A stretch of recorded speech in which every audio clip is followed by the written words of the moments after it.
प्रधानमंत्री श्री नरेंद्र मोदी जी ने रेलवे में रिफॉर्म्स करने के लिए लगातार हमको प्रेरित किया है और उसमें अब तक जो रिफॉर्म्स हुए और उसके आगे के जो रिफॉर्म्स अभी कर रहे हैं, दो तरह के रिफॉर्म्स हैं। कुछ है स्ट्रक्चरल रिफॉर्म्स, कुछ है प्रोसीजरल रिफॉर्म्स। प्रोसीजरल रिफॉर्म्स आपके सामने नहीं ला रहे हैं, वो इंटरनल है, लेकिन जो स्ट्रक्चरल जो बड़े रिफॉर्म्स है वो आपके सामने लेके आ रहे हैं। आज रिफॉर्म नंबर 10 से स्टार्ट करेंगे और 17 तक जाएंगे। इस साल 52 रिफॉर्म का टारगेट लिया है, टोटल 52 रिफॉर्म्स का टारगेट लिया है। रिफॉर्म नंबर 10 है फ्लाई ऐश का ट्रांसपोर्टेशन। फ्लाई ऐश हमारे पावर प्लांट्स में जनरेट होता है, करीब करीब 340 मिलियन टन्स एनुअल जनरेशन होता है। इसका मैक्सिमम यूज होता है सीमेंट इंडस्ट्री में, 96 मिलियन टन सीमेंट इंडस्ट्री में होता है। कुछ बिल्डिंग कंस्ट्रक्शन में काम में आता है, रोड कंस्ट्रक्शन में काम में आता है, और बाकी सारा का सारा एक बहुत बड़ा एनवायरमेंटल रिस्क बन के निकलता है। अगर आप किसी भी थर्मल पावर प्लांट में जाके देखेंगे तो वहां पे एक बड़ा फ्लाई ऐश का पॉन्ड होगा, कभी फ्लाई ऐश का पहाड़ होगा। It's a major environmental hazard. How do we convert this environmental hazard into a usable thing, into a positive economic activity? ये थॉट प्रोसेस के साथ इस रिफॉर्म को लिया गया। अगर हम फ्लाई ऐश का एक अच्छा ट्रांसपोर्टेशन मैकेनिज्म बना सकते हैं तो then we can use fly ash in economic way, cement में प्रोडक्शन में यूज कर सकते हैं, या फिर रोड कंस्ट्रक्शन या किसी दूसरे कंस्ट्रक्शन में हम काम में ले सकते हैं। अभी तक क्या चैलेंज आता था, रेल ट्रांसपोर्टेशन में जब उसको वैगन में भरते हैं तो फ्लाई ऐश अगर आप नोटिस करेंगे बहुत ही महीन होती है, बहुत फाइन होती है।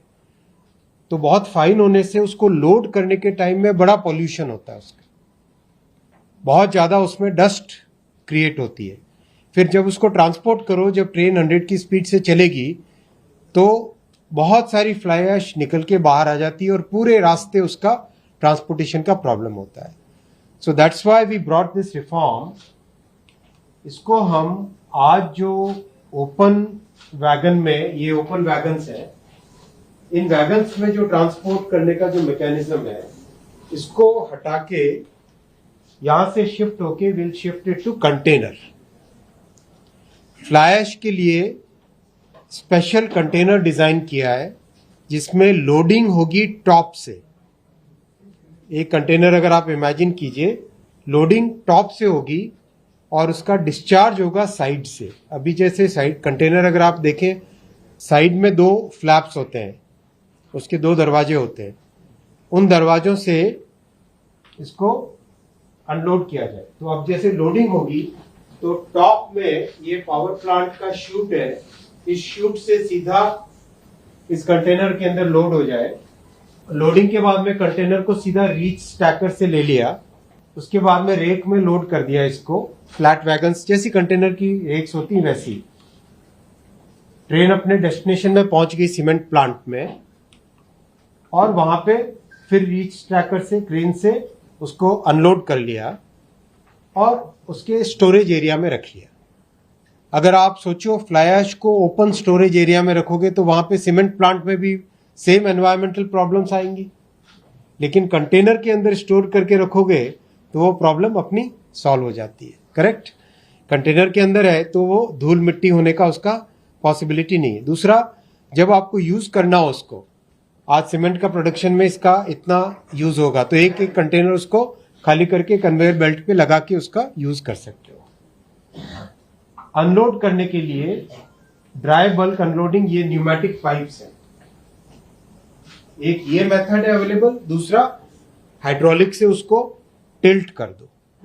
2 मेथड अवेलेबल है। ये छोटी सी फिल्म है इसकी। देश के थर्मल पावर प्लांट से लाखों टन फ्लाई ऐश निकलती है। अब तक इसका अधिकांश परिवहन सड़कों के माध्यम से होता था, लेकिन अब एक नई सोच इस पूरी व्यवस्था को बदल रही है। पावर प्लांट में फ्लाई ऐश को विशेष ISO मानक कंटेनरों में भरा जाएगा। रीच स्टैकर की मदद से ये कंटेनर रेलवे वैगनों पर लोड किया जाएगा और फिर शुरू होगी तेज, सुरक्षित और निर्बाध रेल यात्रा। सीमेंट प्लांट पहुंचने पर यही कंटेनर सीधे अनलोड होकर फ्लाई ऐश को हॉपर्स तक पहुंचेंगे। 3 सेटों में चलने वाली ये निरंतर प्रणाली लोडिंग, परिवहन और अनलोडिंग तीनों प्रक्रियाओं को 24 घंटे बिना रुके जारी रखेगी। इससे सड़क पर ट्रकों की निर्भरता घटेगी, परिवहन अधिक विश्वसनीय बनेगा और भारतीय रेल के लिए नए माल ढुलाई अवसर भी तैयार होंगे। कम सड़क, अधिक रेल, कम संसाधन, अधिक दक्षता और एक स्वच्छ, टिकाऊ तथा आधुनिक लॉजिस्टिक्स व्यवस्था, यही है फ्लाई ऐश परिवहन का नया भविष्य।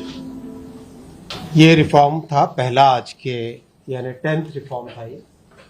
अब हम आते हैं रिफॉर्म नंबर 11। हम सब जानते हैं कि रेलवे का maximum cargo, maximum freight bulk commodities से आता है और हमेशा एक लंबे टाइम से चैलेंज रहा है कि हम बल्क से डाइवर्सिफाई कैसे करें। बल्क से अगर हमें डाइवर्सिफाई करना है, then the biggest thing is to improve our containerization. Containers हम मैक्सिमम यूज कर पाए, और कंटेनर होने से एक बेनिफिट होता है कि चाहे छोटे व्यापारी हो, चाहे बड़े व्यापारी हो, चाहे केमिकल का प्रोडक्शन हो, चाहे कपड़ों का प्रोडक्शन हो, चाहे बुक्स का प्रोडक्शन हो, चाहे टॉयज का प्रोडक्शन हो, उसको कंटेनर में सेफली स्टफ करके आप ट्रांसपोर्ट कर सकते हो। तो एक फंडामेंटल चेंज ला रहे हैं कंटेनर के पूरे ट्रांसपोर्टेशन में। पहले सीमेंट का लेके आए थे, ओवरऑल एक एक करके स्टेप बाय स्टेप कर रहे थे। अब एक फंडामेंटल स्ट्रक्चरल चेंज किया है कंटेनर के सेक्टर में। आज हमारे कंटेनर का ट्रेन ऑपरेशन 4 डिफरेंट टाइप के लाइसेंसेस में होता है। Category 1, category 2, category 3, category 4। कई उसमें रिस्ट्रिक्शंस है, कौन सी कैटेगरी वाला कहाँ जा सकता है, कौन सी कैटेगरी वाला किस रूट पे जाएगा, कौन से उसके ओरिजिन होंगे, कौन से डेस्टिनेशन होंगे, कई तरह के रिस्ट्रिक्शंस हैं। उन सब रिस्ट्रिक्शंस को हटा के एक यूनिफाइड लाइसेंस व्यवस्था कंटेनर्स में लेके आ रहे हैं। ये रिफॉर्म है बहुत बड़ा। इससे कंटेनर बिजनेस अपने आप में एक सिग्निफिकेंटली सिंप्लीफाई हो जाएगा। बहुत सिंपल इसका परमिशन का, रिन्यूअल का मेथड एकदम सिंप्लीफाई कर दिया। पहले एक पुराना कंसेशन होता था, उस कंसेशन का पीरियड, उसके रिन्यूअल पे 50 तरह की प्रॉब्लम्स, वो सारी चीज़ों को सॉल्व करके एकदम सिंपल यूनिफाइड लाइसेंस। जब अपना पीरियड खत्म होता है लाइसेंस का, तो तुरंत उसको रिन्यू कर सको, और कोई उसमें बहुत बड़ी बाध्यता, कोई बड़ी कंडीशंस नहीं। ज़्यादा से ज़्यादा लोग कंटेनर बिजनेस में आए, ये एम है। जितने ज़्यादा लोग कंटेनर बिजनेस में आएंगे, उतना नॉन बल्क कार्गो रेलवे की तरफ आएगा, और उतना ही देश की लॉजिस्टिक्स कॉस्ट कम होगी, और उतना ही देश का पोल्यूशन का लोड कम होगा। ये इसके फीचर्स हैं। 20 साल का पीरियड रहेगा, एक्सटेंशन और रिन्यूअल में कोई चार्जेस नहीं होंगे। लाइसेंस लेने की फी 25 करोड़, यूनिफॉर्म रजिस्ट्रेशन फी, अलग अलग कैटेगरीज नहीं, एक सिंगल कैटेगरी, देश में, पूरे देश में कहीं पर भी वो कंटेनर का ऑपरेशन कर सकता है। ये बहुत लंबे समय से कंटेनर इंडस्ट्री की डिमांड भी थी, और इस डिमांड को इस रिफॉर्म के थ्रू फुलफिल किया। Big changes are on track for India's container freight sector. Indian Railways has proposed major reforms for container train operations, making operations simpler and more efficient. A single pan-India license will replace multiple route categories. One license, one registration fee, access to the entire railway network, with renewal fees waived after 20 years of successful operations, designed to attract investment and strengthen India's freight ecosystem. The result? Greater ease of doing business, increased private investment, more container traffic, strengthen India's freight network. Next reform है reform number 12। Reform number 12 बहुत important है किसानों के point of view से, हमारी fertiliser industry के point of view से। अभी जो फर्टिलाइजर का ट्रांसपोर्टेशन होता है, फर्टिलाइजर के जो बैग्स होते हैं, वो बॉक्स, जो क्लोज्ड बॉक्स है, जो सीमेंट के लिए यूज होता था, उस तरह के वैगन में ट्रांसपोर्ट होते हैं। और मेजर चैलेंज क्या आता है, पोर्ट से फर्टिलाइजर आया, मान लो उत्तर प्रदेश के सीमांचल क्षेत्र में एक रेक पॉइंट है, उस रेक पॉइंट तक पहुंचा। अब उस रेक पॉइंट पे जब तक वो रेक खाली नहीं होगी तब तक वो वैगन सारे के सारे वहीं पे बुक होके पड़े रहेंगे। मैंने स्वयं जब फील्ड में काम करता था तब देखा था, लगातार प्रॉब्लम होती थी। मान लो कटक से भद्रक, भद्रक से बालेश्वर ऐसा जाना है रेक को, तो रेक पहले पहुंची मान लो कटक, तो कटक में जल्दी से जल्दी उसको पूरा अनलोड करें, ये प्रेशर बार बार बना रहता था। लेकिन जब तक आगे किसान न खरीदे तब तक जो रेक पॉइंट का डिस्ट्रीब्यूटर है वहां पे, वो भी खाली करके कहाँ रखेगा। बारिश का मौसम होता है, बारिश के मौसम में फर्टिलाइजर भीग जाए तो वो भी तकलीफ। तो ये सारी समस्याएं एक प्रैक्टिकल प्रॉब्लम बनी हुई थी फर्टिलाइजर के ट्रांसपोर्टेशन में। इसका बहुत अच्छा सोल्यूशन निकाला है इस रिफॉर्म के माध्यम से। ये अभी एग्जिस्टिंग मैकेनिज्म है। ये पॉइंट है जहां पर रेक आई, होलसेलर या जो डिस्ट्रीब्यूटर है वहां पे अनलोड करना। अनलोड होता नहीं था, यहीं पे पड़ा रहती थी रेक। तो जब रेक पड़ी है तो उसका मूवमेंट भी कई बार रोटेशन करना पड़ता है रेक को, तो वो मूवमेंट भी उसका बंद हो जाता था। फर्टिलाइजर के जो फ्रेट का है उसमें 50 डिफरेंट स्लैब्स है, 50 डिफरेंट स्लैब्स है फर्टिलाइजर का जो फ्रेट का टेबल बना हुआ है, बहुत ही कॉम्प्लेक्स है। तो इस पूरे को चेंज करके एक बहुत ही सिंपल पर टन पर किलोमीटर बेसिस फ्रेट कर दिया उसका, और फर्टिलाइजर ट्रांसपोर्टेशन को कंटेनर में शिफ्ट करने का इस रिफॉर्म में निर्णय लिया गया है। अब कंटेनर में शिफ्ट करने का फायदा क्या होगा। कंटेनर में शिफ्ट किया, मान लो कटक का जो सप्लायर है, कटक के सप्लायर को 2 कंटेनर का फर्टिलाइजर है, तो जब रेक गई तो 2 फर्टिलाइजर के कंटेनर्स को अनलोड करके कटक में उतार दिया। गाड़ी आगे चली गई भद्रक, भद्रक वालों का 3 है मान लो, तो वहां पे 3 उतार लिया। आगे चली गई गाड़ी बालेश्वर, बालेश्वर में 4 उतारने, 4 उतार लिए। आगे चली गई गाड़ी खड़गपुर, खड़गपुर में और उतार ली। तो जो चारों स्पॉट्स हैं, उन चारों स्पॉट्स पे किसानों को फर्टिलाइजर टाइम पे उपलब्ध हो जाएगा। वरना कटक वालों के ऊपर प्रेशर था, भद्रक वालों का, भद्रक वालों के ऊपर प्रेशर था, बालेश्वर वालों का, और जब तक किसान नहीं खरीदे, नहीं आगे डिस्ट्रीब्यूशन की तरफ जाए, तब तक वो रेक खाली नहीं हो पाती थी। रेक खाली नहीं हुई है, इसका मतलब उसे वापस पोर्ट पे जब जाना है तो पोर्ट पे जाने में डिले होता था। तो एक बड़ी एक सर्कुलर प्रॉब्लम ये बनी हुई थी। इस प्रॉब्लम का अच्छा समाधान इससे निकला है, और कंटेनर की हैंडलिंग भी आसान है, नॉन पोल्यूटिंग स्टोरेज है। बारिश में भीग भी जाए तो फर्टिलाइजर को नुकसान नहीं होता, क्योंकि कंटेनर स्टील का बना हुआ होता है। तो कंटेनर के अंदर एक सेफ तरीके से फर्टिलाइजर स्टोर हो जाता है। 13th रिफॉर्म है। हमारे प्रोजेक्ट्स जो चलते हैं देश भर में, आज बहुत सारे प्रोजेक्ट्स चल रहे हैं कंस्ट्रक्शन के। उन कंस्ट्रक्शन के प्रोजेक्ट में जो लोग काम करते हैं, मान लो लार्सन एंड टूब्रो को कोई प्रोजेक्ट मिला, एल&टी को कोई प्रोजेक्ट मिला, एल&टी किस तरह के व्यक्तियों को वहां पे प्रोजेक्ट पे लगाता है, कैसे वेल्डर हैं, कैसे फिटर हैं, कैसे बार बेंडर्स हैं, किस तरह के मिक्सिंग के हैं, किस तरह के मेसन हैं। किसी भी कंपनी के जो आर्टिजन्स काम करते हैं, उन आर्टिजन्स के स्किल का कोई मैकेनिज्म नहीं है। और ये केवल रेलवे की नहीं है प्रॉब्लम, ये देश के अपने सिस्टम में जनरली सभी डिपार्टमेंट्स में प्रॉब्लम है। तो ये रिफॉर्म किया है। इस रिफॉर्म में ऑब्जेक्टिव ये है कि जो व्यक्ति काम करने के लिए आए, उसका स्किल का सर्टिफिकेशन और स्किल का टेस्ट, दोनों चीजें होनी चाहिए। जितने भी रेलवे के वर्क्स हैं उन सब पे ये फेज बाय फेज लागू होगा। स्टार्ट करेंगे बड़े प्रोजेक्ट से, और कॉम्प्लेक्स प्रोजेक्ट जैसे ब्रिज का प्रोजेक्ट है, जैसे टनल का प्रोजेक्ट है, वहां से चालू करेंगे।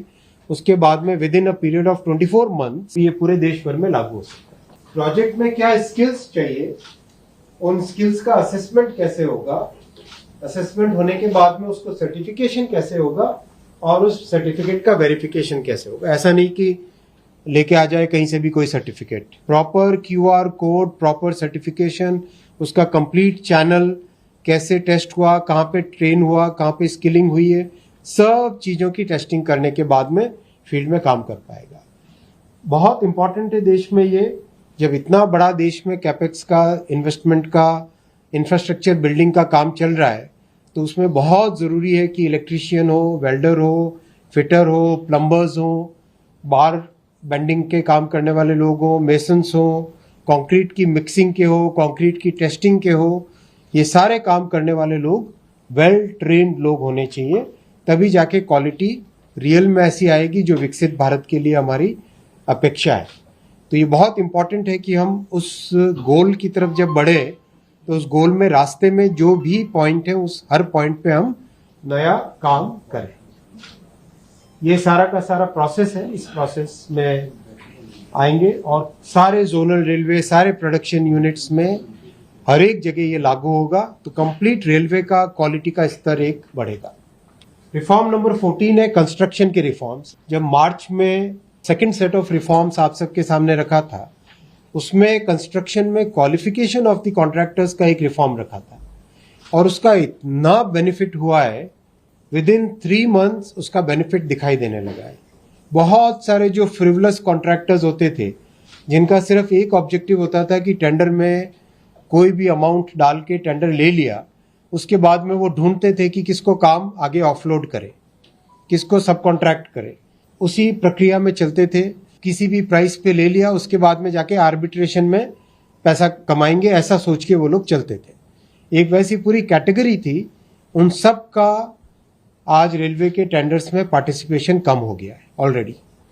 उस सक्सेस को देखते हुए सेकेंड सेट ऑफ रिफॉर्म्स लेके आए यहाँ पर, और उस प्रोसेस को, प्रक्रिया को टाइट करने के लिए और उसको फर्म करने के लिए, जिससे कि कंस्ट्रक्शन की क्वालिटी बढ़े और जो लोग रियल में अच्छा काम करने चाहते हैं उनको प्रोत्साहन हो, और जो काम अच्छा नहीं करने चाहते वो लोग उसमें डिस्करेज हो। ये 5 पॉइंट्स हैं। इन 5 पॉइंट्स पे 5 नए फीचर्स ऐड किए गए कॉन्ट्रैक्टर्स का जो क्वालिफिकेशन और उसके आगे जो सिलेक्शन प्रोसेस होता है उसमें। सबसे पहले तो 10% परफॉर्मेंस सिक्योरिटी ली जाएगी बिगिनिंग ऑफ द कॉन्ट्रैक्ट में। पहले क्या था, जैसे जैसे पेमेंट होता था, रनिंग बिल्स होते थे, मान लो एक कॉन्ट्रैक्ट 100 रुपए का है, पहला बिल मान लो 12 रुपए का आया, फिर बाद में दूसरा बिल आया 10 रुपए का, तीसरा बिल आया 15 रुपए का, तो जो बिल आता था उस बिल में से डिडक्ट कर देते थे और उसको परफॉर्मेंस सिक्योरिटी मानते थे। जो पेमेंट होता था रेलवे से, उसी पेमेंट का एक हिस्सा डिडक्शन करके परफॉर्मेंस सिक्योरिटी के हिसाब से रखते थे। उसमें कॉन्ट्रैक्टर के ऊपर प्रेशर नहीं आता था काम करने के लिए कि अच्छी क्वालिटी का काम करे या नहीं करे। अब काम शुरू होने से पहले 10% परफॉर्मेंस सिक्योरिटी लेंगे, न कि रनिंग बिल में से डिडक्शन। इससे जो और सीरियस लोग हैं वही इसमें रेलवे के काम में पार्टिसिपेट करेंगे। बहुत इसका बेनिफिट होगा। आज जो 3 महीने में बेनिफिट दिख रहा है वो इन सब चीजों से और होगा। दूसरा, जहां पर भी लिटिगेशन है, मैंने आपको बताया कि बहुत सारे कॉन्ट्रैक्टर्स ऐसे हैं जो केवल लिटिगेशन से पैसा बनाना चाहते हैं, काम से पैसा बनाने में उनका इंटरेस्ट नहीं होता है। उन लोगों का होता है कि भाई एक बार किसी भी तरीके से टेंडर ले लो, उसके बाद में लिटिगेशन करते रहेंगे, आर्बिट्रेशन में जाएंगे, इधर जाएंगे, वहां जाएंगे, कोर्ट में जाएंगे और लिटिगेशन से पैसा लेंगे। उन सब चीजों को डिस्करेज करने के लिए 50% ऑफ नेटवर्थ पेंडिंग लिटिगेशन, तब जाके वो एलिजिबल होगा। उससे ज्यादा अगर हुआ तो एलिजिबल नहीं होएगा। इस तरह की एक व्यवस्था इसमें लेके। फिर ऑल रिस्क इंश्योरेंस पॉलिसी, ये प्रोजेक्ट मैनेजमेंट में बहुत बड़ा ग्लोबली एक्सेप्टेड एक फीचर है, जिससे कि मान लो कॉन्ट्रैक्टर ने काम में किसी तरह की कोई प्रॉब्लम आई, तो ऑल रिस्क इंश्योरेंस पॉलिसी एक फीचर होता है जो इंश्योरेंस कंपनीज देती है। उस फीचर से बहुत सारी जो टाइम की रिस्क होती है, मटेरियल की रिस्क होती है, और कई तरह की, मान लो कोई प्रॉब्लम आए कहीं पे, उसका इसमें कवरेज आता है। प्रोफेशनल इंडेमनिटी इंश्योरेंस, ये भी एक इंश्योरेंस का फॉर्म है। फिर लैंड को जो हैंड करेंगे हम, जैसे जो प्रोजेक्ट के लिए जितनी जमीन देनी है उसका एक्विजिशन हुआ, उसके बाद में जमीन दी नहीं दी उसके ऊपर बहुत डिस्प्यूट होता है। आप कई सारे हाईवे के प्रोजेक्ट्स देखेंगे जिसमें लगातार ये डिस्प्यूट रहता है कि भाई जमीन नहीं दी थी सरकार ने, इसलिए हम काम नहीं कर पाए, हमने मोबिलाइज किया था लेकिन नहीं दी। इसका पूरा प्रोसेस चेंज करके लैंड के हैंडिंग ओवर के प्रोसेस को एक नए तरीके से इसमें स्थापित किया गया। फिर एक पोर्टल नया बना है, रेल भूमि। लैंड एक्विजिशन में जितनी तरह की दिक्कतें आती थी उनका बहुत डिटेल असेसमेंट किया गया है। उसमें डिपार्टमेंट से चेयरमैन साहब, एमआई साहब स्वयं तहसील में जाके, स्वयं एसडीएम के ऑफिस में जाके और कई जगह से पूरा स्टडी करके, बहुत थॉरो स्टडी किया है। 4 महीने की स्टडी है ये। उसको लेके पूरा एक नया प्रोसेस बनाया गया है लैंड एक्विजिशन का, जिससे कि स्पीडी एक्विजिशन हो सके और किसानों को दिक्कत नहीं हो, लिटिगेशन कम से कम हो। उसके लिए रेल भूमि पोर्टल एक बनाया है, बहुत सिस्टमेटिक इसमें सोचा गया है। और उसको रेलवे की जो प्रोजेक्ट मैनेजमेंट की जितने भी एप्लीकेशंस हैं उन एप्लीकेशंस के साथ उसको इंटीग्रेट किया गया। तो आज हम रेल भूमि पोर्टल को भी लॉन्च करेंगे। बहुत एक सिस्टमेटिक किया गया है और इसका इंटीग्रेशन से कॉन्ट्रैक्ट कब टेंडर निकालना है, कब लैंड को हैंडओवर करना है, वो सारी चीजें इससे प्रॉपर्ली मैनेज हो पाएगी। 15th है वैगन डिजाइन। जैसे आपने देखा लास्ट ईयर सीमेंट का एक स्पेशल वैगन बनाया था, टैंक कंटेनर। जैसे फ्लाई ऐश, सॉल्ट, उसके लिए स्पेशल वैगन्स बनाए गए। हर कमोडिटी का अपना नेचर होता है और उस कमोडिटी को उस नेचर के हिसाब से अगर हम ट्रांसपोर्ट करें तो वो हमेशा बेटर रहेगा। बहुत बार रेलवे के पास लोग इसलिए नहीं आना चाहते हैं कि उस प्रकार का वैगन उनके पास, रेलवे के पास नहीं है। और इसके पीछे मूल कारण ये था कि रेलवे का वैगन डिजाइन का मेथड बहुत ही एक कंस्ट्रेन्ड मेथड था। जो आरडीएसओ कहेगा वही बोगी यूज करनी पड़ेगी, जो आरडीएसओ कहेगा वही कपलर यूज करने पड़ेंगे। बहुत सारे कंपोनेंट है वो पहले से ही फिक्स कर दिए। अब वो सारे कंपोनेंट अगर पहले से फिक्स कर दिए तो इनोवेशन कहाँ से आएगा? तो इनोवेशन आए, नए प्रकार के वैगन, जिस तरह की कमोडिटी के लिए जैसा वैगन चाहिए, जिस इंडस्ट्री के लिए जिस तरह का वैगन चाहिए, वो फ्लेक्सिबिलिटी हमें वैगन डिजाइनर्स को और इंडस्ट्री को देनी चाहिए। इसका एक प्रयास 2022 में किया गया था, लेकिन वो प्रयास इम्प्लीमेंट नहीं हो पाया। उसमें कई सारी टेक्निकल प्रॉब्लम्स आ गई। तो अब उसको पूरा डिटेल स्टडी करके इंडस्ट्री के साथ वापस बातचीत करके नए तरीके से सोचा गया है कि अब वैगन डिजाइन फुल्ली इंडस्ट्री अपनी तरफ से कर सकती। रेलवे तो कर ही रहा अपना, लेकिन कोई इंडस्ट्री, मान लो स्टील की इंडस्ट्री है, स्टील इंडस्ट्री चाहे कि अलग तरह का वैगन बनाए, चाहे मिल्क इंडस्ट्री है, मिल्क इंडस्ट्री अपने हिसाब से अलग तरह का टैंक बनाना चाहे, मान लो केमिकल इंडस्ट्री है, एक अलग तरह का वैगन उसमें बनाना चाहे वो लोग, मान लो प्लास्टिक्स इंडस्ट्री है तो प्लास्टिक इंडस्ट्री कोई अलग तरीके से सोचे। जिस इंडस्ट्री को जिस तरह का वैगन चाहिए वो अपने प्रकार का वैगन प्रपोज कर सकते हैं। उस वैगन की डिजाइन को आरडीएसओ इवैल्यूएट करेगा। आरडीएसओ की जिम्मेदारी है सेफ्टी और स्टैंडर्ड्स की डिजाइन को अप्रूव करने की। आरडीएसओ उसको प्रॉपरली इवैल्यूएट करेगा। इसमें हम फ्रीडम दे रहे हैं, नए तरह की बोगी लाना चाहो ले आओ, पिछली बार में वो कमी रह गई थी। नया तरह का कपलर लाना चाहो लेके आ जाओ, नए तरह के कंपोनेंट्स लाना चाहो ले आओ। रेलवे का जो स्टैंडर्ड एसओडी जिसको कहते हैं, जो शेड्यूल ऑफ डिजाइन है, उसको फॉलो करना पड़ेगा ताकि ब्रिज और टनल में जाके कहीं दिक्कत नहीं आए।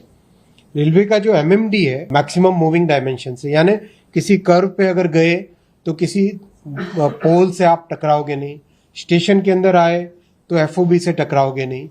इन सब चीजों का एनवलप तय कर लेंगे। उस एनवलप के अंदर एक्सेल लोड, जो बेसिक पैरामीटर्स है, उन सब चीजों को तय करने के बाद में कोई भी अगर इनोवेशन करना चाहे, दैट फर्म और that industry can now innovate and come out with a new wagon design. RDSO will approve the wagon design. Approve करने के बाद में the company will now manufacture a prototype and do a detail designing. और जब prototype आता है तो prototype की प्रॉपर थॉरो टेस्टिंग होगी। टेस्टिंग का बहुत अच्छा क्लियर प्रोटोकॉल है आरडीएसओ का, रेलवे का अपना। उस प्रोटोकॉल के हिसाब से उसकी वैगन की टेस्टिंग होगी। वैगन का प्रोटोटाइप जब टेस्ट हो गया तो फुल रेक, एक पूरी रेक वैगन्स की बन के आए। जो वैगन का डिजाइनर है, जो इंडस्ट्री लेके आई है, वही लेके आए और उस वैगन को, पूरी रेक को, फुल लेंथ की रेक को डिफरेंट सर्कमस्टेंसेस में 50,000 किलोमीटर्स और 6 months उसको टेस्ट किया जाएगा। ये टेस्ट करने के बाद में उसको जो भी उसमें मॉडिफिकेशंस करने मॉडिफिकेशन कर ले और उसके बाद में अप्रूवल होगा और उसके बाद में सेफ्टी का सर्टिफिकेशन होगा। एक लेवल सेफ्टी का प्रोटोटाइप पे होगा, एक लेवल सेफ्टी का फुल रेक के बाद में होगा। जो CRS का इंस्पेक्शन होता है वो इंस्पेक्शन, जब सारा प्रोसेस पूरा हो जाए तो इंडस्ट्री अपने हिसाब से उस वैगन को अपने काम के लिए, उस कमोडिटी के लिए इंडक्ट कर सकती है। इंडक्ट करने के लिए कई सारी स्कीम्स हैं, GPWIS है, LSFTO है, उन स्कीम्स के अंडर नए प्रकार का वैगन इंडस्ट्री ला सकती है। कई तरह के इसमें इनोवेशन होने की संभावना है। इंडस्ट्री ने बहुत एंथुजियाज्म दिखाया इस प्रोजेक्ट के लिए और होपफुली ये बड़ा गेम चेंजर, एक नया स्ट्रक्चरल चेंज रेलवे का इससे आएगा। ये 5 स्टेजेस मैंने आपको बताई, कॉन्सेप्चुअलाइजेशन, फिर बाद में इन प्रिंसिपल अप्रूवल, फिर बाद में उसका प्रोटोटाइप और डिटेल डिजाइन, उसके बाद में प्रोटोटाइप का testing followed by rake testing, उसके बाद में सेफ्टी सर्टिफिकेशंस और CCRS के इंस्पेक्शंस। रिफॉर्म 16 है पेट्रोलियम प्रोडक्ट्स। पेट्रोलियम प्रोडक्ट्स का बेस्ट ट्रांसपोर्टेशन पाइपलाइन के थ्रू है, लेकिन कई ऐसी जगह जहां पे पाइपलाइन बनाना मुश्किल है या डिस्टेंसेस और कुछ और फैक्टर्स के कारण पाइपलाइन नहीं हो सकती, तो वहां पे मोस्टली आज पेट्रोलियम प्रोडक्ट्स का ट्रांसपोर्टेशन बाय ट्रक किया जाता है। ट्रक के पीछे जो टैंक होते हैं उसमें कई तरह की प्रॉब्लम्स है, एडल्ट्रेशन की प्रॉब्लम्स है, टाइम बहुत वेस्ट हो जाता है। टैंकर अगर कहीं पे पलट गया तो उस एरिया में, उस गांव में कई तरह की दिक्कतें आती हैं, तो इस तरह की कई सारी प्रॉब्लम्स हैं। अभी तक क्या था कि रेलवे ही सारे टैंक वैगन्स को ओन करेगी। ऐसा होने से जितने भी ऑयल की कंपनीज हैं वो अपने तरह का स्पेशल वैगन, अगर स्पेशल टैंक लाना चाहती हैं तो उनको परमिशन नहीं थी। ये एक स्ट्रक्चरल बैरियर था, एक तो डिजाइन का बैरियर, एक इंडक्शन का बैरियर। उन दोनों को समाप्त करके इंडस्ट्री को full freedom to design a new type of tank wagon और any other type of wagon, petroleum industry को, और दूसरा they can induct the wagons on their own. तो अभी एग्जिस्टिंग स्कीम्स ऑलरेडी है, LSFTO और GPWIS। उन स्कीम्स में पेट्रोलियम कंपनीज अपने वैगन्स इसमें लाके इंडक्ट कर सकती है, रेलवे के नेटवर्क को यूज कर सकती है। इससे बहुत बड़ा इम्पैक्ट आएगा, जो पेट्रोलियम प्रोडक्ट्स की ट्रांसपोर्टेशन की कॉस्ट कम होगी और जो वेस्टेज होता था या एडल्ट्रेशन की संभावना रहती थी वो इससे कम होगी। रिफॉर्म 17 है फूड ग्रेन्स, फ्लावर्स और पल्सेस। आटे और फूड ग्रेन्स के ट्रांसपोर्टेशन में भी वही प्रॉब्लम्स थी जो फर्टिलाइजर के ट्रांसपोर्टेशन में थी। बल्क वैगन्स में रखा जाता था, बल्क वैगन्स को शिफ्ट करना, उनको अनलोड करना, उसमें वेस्टेज इतना होता था। बहुत सारी जगह लोडिंग और अनलोडिंग में 4 से 5% फूड ग्रेन का वेस्ट हो जाता था। उस सब को फिनिश करके बहुत एक सिंपल मैकेनिज्म बना दिया। 40-50 स्लैब्स थी फ्रेट की, उन सब को खत्म करके बहुत सिंपल पर टन पर किलोमीटर बेसिस पे बहुत सिंपल एक टेपरिंग सिस्टम बनाया है। वो टेपरिंग सिस्टम और कंटेनर में आप फूड ग्रेन्स, पल्सेस और फ्लावर्स को ट्रांसफर कर सकते हैं। बहुत सिंपल है, लेकिन ये स्ट्रक्चरल चेंज है, क्योंकि रेलवे में इस तरह की थॉट प्रोसेस पहले नहीं थी। अब ये थॉट प्रोसेस आई है। इस थॉट प्रोसेस से बहुत सारा बेनिफिट होगा। कंटेनर्स में सबसे बड़ी बात है कंटेमिनेशन अवॉइड हो जाएगा। अभी मान लो चावल बल्क में लेके गए, ओपन बॉक्स में या क्लोज्ड बॉक्स में, तो उस बल्क में क्या उसमें रास्ते में मिलावट कर ले, उसका कौन ध्यान रख पाएगा। और कंटेनर है, लॉक एंड की में है, प्रॉपर्ली सील्ड है, तो उसमें कंटेमिनेशन की दिक्कत नहीं आएगी। ये सारे रिफॉर्म्स यानी रिफॉर्म नंबर 17 तक इस साल के प्रेजेंट हुए हैं और पिछले रिफॉर्म्स का बेनिफिट भी बहुत हुआ है। अभी तक सीमेंट का ट्रांसपोर्टेशन बढ़ा है, सॉल्ट का ट्रांसपोर्टेशन बढ़ा है, ऑटोमोबाइल का ट्रांसपोर्टेशन बढ़ा है और कॉन्ट्रैक्टर्स में एक सीरियसनेस आई है जो आपको मैंने बताया पहले।